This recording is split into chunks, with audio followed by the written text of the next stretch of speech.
મને પત્રિકામાં નામ આવે, મારી તકતીમાં નામ આવે તો જ ચૈતર વસાવા આવે એવું નથી.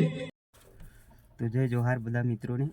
મિત્રો, આજે ફરી વાર એક નવો વિડીયો લઈને આવી ગયો છું. ટ્રેન્ડિંગ પેજ એટલે છેતરભાઈ વસાવા, એ તો માની જ ગયો છું.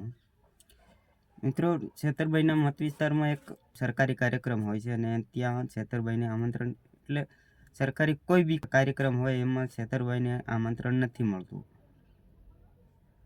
એટલે છેતરભાઈ પહોંચી જાય છે ત્યાં રૂબરૂ પૂછવા માટે, જે કાર્યક્રમ ચાલતો ત્યાં.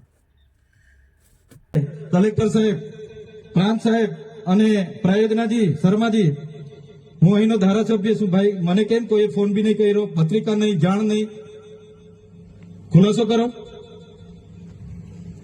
મને પત્રિકામાં નામ આવે, તકતીમાં નામ આવે તો જ ચૈતર વસાવા આવે એવું નથી. અને કલેક્ટર સાહેબ, તમારી જવાબદારી છે, તમે વહીવટ છો, તમે મને ફોન કરીને જણાવો ને. કાર્યક્રમ છે, મંત્રી સાહેબ ગાંધીનગર થી આવે છે, કઈ તકલીફ છે અમારાથી તમને?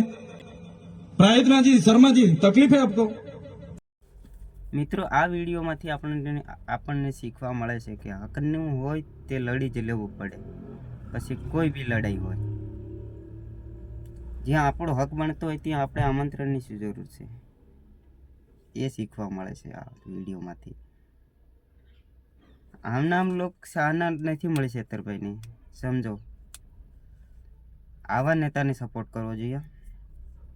પછી લડાઈઓ લડ્યા કરે નહીં. પોતાના ઘર માટે તો બધા લડે છે. હું લડું છું અને તમે પણ લડો છો, પણ આ તે દેશ દુનિયા અને આપણા બધા માટે લડે છે.